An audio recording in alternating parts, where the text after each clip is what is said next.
Pichi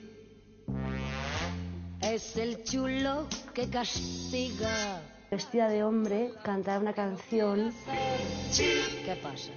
Las luces del teatro iluminaban cada rincón del escenario y el público de pie ofrecía una ovación interminable. Una historia detrás del telón se formaba. Lina Morgan sonreía con esa mezcla de picardía y calidez que la había convertido en un icono. Pero aquella noche, como tantas otras, el verdadero escenario no estaba frente a los focos, sino detrás del telón.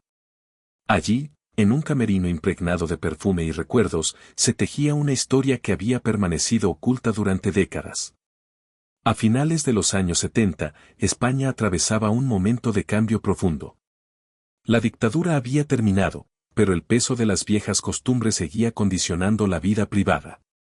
La libertad era incipiente y frágil, y ciertos amores seguían siendo inconfesables.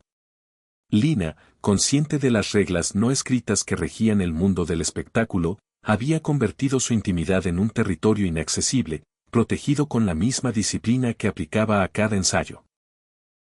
En el teatro La Latina, que había transformado en su reino personal, controlaba cada detalle de la escena y cada sombra entre bambalinas. La sonrisa para el público era generosa, pero la puerta de su vida privada permanecía cerrada. Sin embargo, entre bastidores, una presencia discreta empezó a hacerse constante. No era parte del elenco estelar, ni buscaba protagonismo. Tal vez por eso podía entrar y salir sin levantar sospechas, mezclándose con el ir y venir de técnicos y actores. Aquella cercanía fue creciendo en silencio, alimentada por miradas breves y conversaciones interrumpidas al primer ruido en el pasillo. Lo que comenzó como una coincidencia se transformó en un vínculo tan intenso como imposible de mostrar. En una época donde el rumor podía arruinar carreras, el amor pactó con el silencio y mientras España la aplaudía, Lina Morgan vivía una historia que nadie se atrevía a contar. Hoy esa verdad sale a la luz. Antes de que el rumor más mínimo circulara, la imagen de Lina Morgan antes era la de una mujer realizada, dueña de un destino que había construido con talento y disciplina. Convertida en la gran señora del teatro La Latina, había logrado lo que pocos artistas soñaban, un espacio propio donde cada temporada se cerraba con localidades agotadas y espectadores fieles. Sus comedias se representaban noche tras noche con la misma energía y el público salía con la sensación de haber visto algo único, irrepetible. En televisión su presencia se asociaba a momentos de reunión familiar.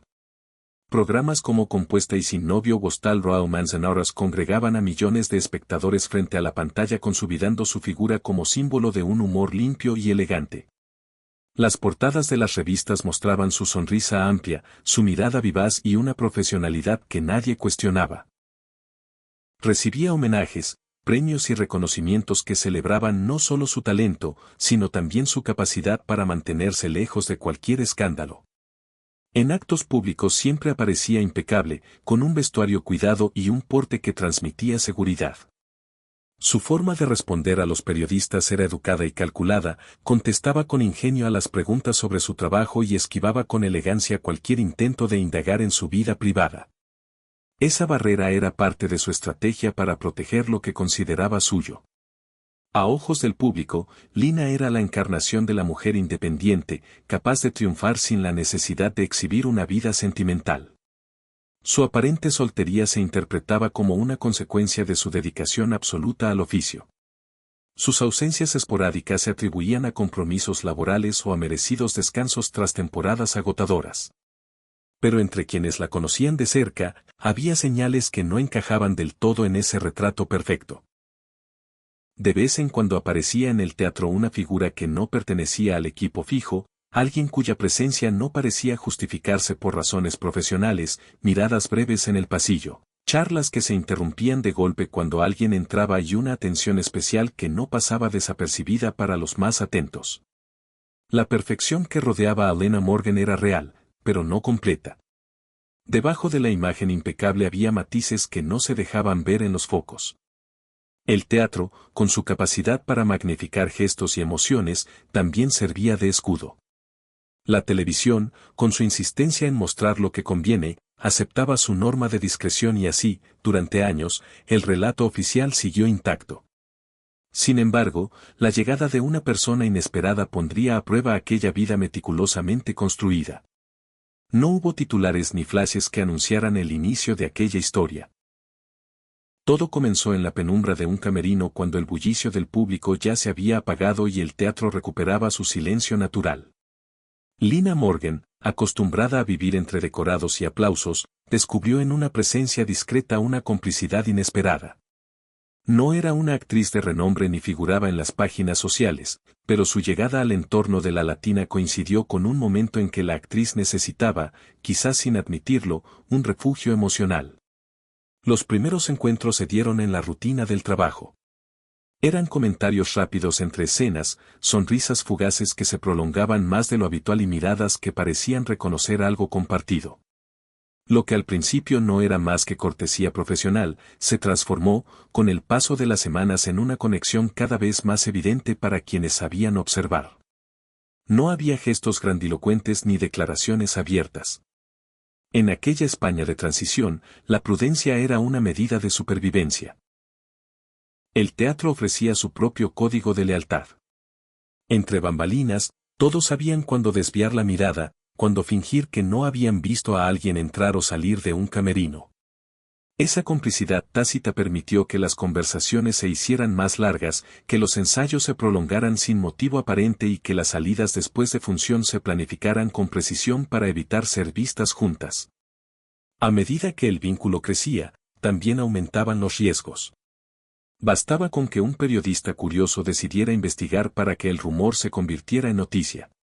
Por eso, cada encuentro se envolvía en una coreografía de discreción, entradas separadas, citas en lugares apartados, comunicaciones a través de intermediarios de confianza. Todo formaba parte de un pacto no verbal que ambas entendían a la perfección. Lina, que siempre había defendido su independencia, se encontraba ahora en la contradicción de proteger algo que le importaba profundamente, pero que no podía mostrar. En público, mantenía intacta su imagen de mujer dedicada por entero al teatro.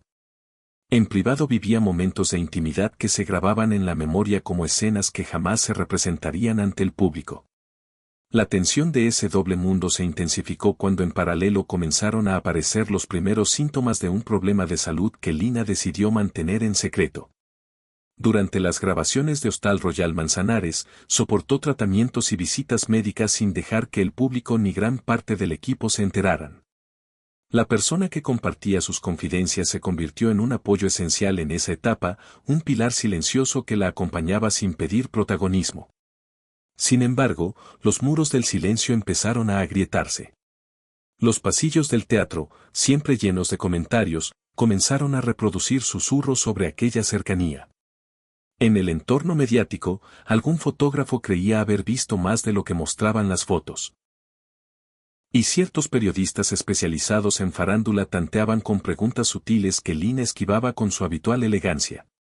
En ese ambiente cualquier error podía ser fatal, una salida mal calculada, una mirada captada en el momento inadecuado o incluso un comentario fuera de lugar podían poner fin a todo. El pacto de silencio, que hasta entonces había funcionado como escudo, empezó a sentirse como una carga que pesaba sobre ambas. Las reuniones se hicieron menos frecuentes, no por falta de interés, sino por la necesidad de preservar lo que quedaba de intimidad. Aún así, la conexión no desapareció. Incluso cuando la distancia se imponía, había llamadas breves, mensajes transmitidos por terceros y gestos mínimos que recordaban que aquel vínculo seguía vivo. Era un amor que no podía presentarse ante el mundo, pero que encontraba formas de resistir en los intersticios de la vida. El final no llegó con una confrontación dramática ni con un escándalo público. Fue más bien un desvanecimiento, una separación dictada por la prudencia y la inevitabilidad. En el fondo, ambas sabían que mantener el pacto significaba también aceptar la pérdida. Y así entre la discreción y el silencio concluyó una historia que de haberse contado en su momento, habría desafiado las normas de una sociedad que aún no estaba preparada para escucharla. Y fue entonces cuando la máscara empezó a caer. El final de aquella relación no dejó titulares, pero sí dejó huellas profundas en la vida de Lina Morgan. Tras la ruptura silenciosa, su círculo más cercano notó un cambio en su manera de estar. Aunque en el escenario seguía irradiando energía y humor, fuera de él se volvió más reservada, más reacia a aceptar invitaciones o a prolongar las veladas después de una función. La actriz que siempre había llenado camerinos con risas, ahora prefería el recogimiento de su casa y el amparo de unos pocos confidentes. La prensa del corazón, siempre alerta a cualquier fisura en la imagen de una figura pública, no logró confirmar los rumores. Los fotógrafos captaban a una Lina sonriente, impecablemente vestida, pero sin compañía visible. Sin embargo, la ausencia de la persona que había sido su apoyo más íntimo, se traducía en una cierta melancolía que quienes la conocían bien podían percibir. Era una tristeza callada, sin dramatismos, pero constante, que se filtraba incluso en su manera de moverse por los pasillos del teatro. A esta pérdida emocional se sumaron los problemas de salud que llevaba años escondiendo. Las funciones y las grabaciones se convirtieron en un reto físico que afrontaba con profesionalidad, pero también con un desgaste evidente. Continuaba trabajando con la misma exigencia, como si el escenario fuera el último bastión de una vida que se estaba replegando poco a poco. En 2010, la venta del Teatro La Latina fue interpretada por muchos como una señal de cierre de ciclo. Para sus seguidores significó el final de una era. Para Lina probablemente fue también un acto de realismo reconocer que su vida estaba cambiando y que la energía para sostener aquel ritmo ya no era la misma. El silencio que había protegido su historia personal también la aisló. Amistades de años se enfriaron, no por deslealtad, sino por la distancia que ella misma imponía. La enfermedad, sumada a la soledad, consolidó un modo de vida cada vez más apartado del bullicio que en otro tiempo había sido su hábitat natural. Quienes la visitaban en esos años hablan de una mujer que seguía preocupándose por los demás, que aún conservaba su sentido del humor, pero que evitaba cualquier conversación que pudiera llevarla a ese capítulo de su vida. Nunca confirmó nada, nunca rompió el pacto de silencio y nunca permitió que terceros lo hicieran por ella. El precio de esa lealtad fue alto. La mujer, que había hecho reír a millones, tuvo que vivir el resto de sus días y en la compañía de aquel amor y con el peso de saber que era una historia que nunca podría contarse en voz alta. Guardaron el secreto, pero perdieron a sí mismos. Con el paso de los años, aquella historia quedó suspendida en un limbo entre la realidad y la leyenda. Los que estuvieron cerca de Lena Morgan aprendieron a no preguntar, a respetar el límite invisible que ella misma había trazado. En su mundo, la intimidad no era una concesión, era un derecho que defendió con la misma firmeza que defendía cada papel en el escenario. Tal vez la mayor enseñanza de su vida sea que un amor no necesita ser público para ser verdadero. El silencio que lo envolvió no fue una renuncia, sino un acto consciente para protegerlo de un entorno que no estaba preparado para aceptarlo. En una España que aún arrastraba prejuicios, exponerlo habría significado arriesgar no solo su carrera, sino también la dignidad de las personas implicadas. Lina eligió el camino más difícil, callar para conservar intacta la esencia de lo vivido. Hoy, al recordar su figura, el público la celebra por su talento, su disciplina y su generosidad artística. Pocos conocen las batallas que libró lejos de los focos. Y quizá eso sea precisamente lo que ella quería, que la recordaran por las carcajadas que provocó, no por las lágrimas que derramó en silencio. Pero su historia plantea preguntas que siguen vigentes. ¿Cuántos amores han quedado enterrados bajo el peso de la conveniencia social? ¿Cuántas vidas públicas esconden pasiones privadas que nunca saldrán a la luz? El caso de Lena Morgan nos recuerda que a veces lo más valioso no es lo que se comparte con todos, sino lo que se guarda para uno mismo. La ovación final se apagó, pero el eco de su legado continúa. ¿Crees que este amor merecía ser perdonado? Una leyenda merece vivir según su propio corazón. Gracias por quedarte hasta aquí y escuchar esta historia tras el telón. No olvides suscribirte y activar la campanita y comparte esta historia si crees que necesita ser escuchada. Hasta la próxima.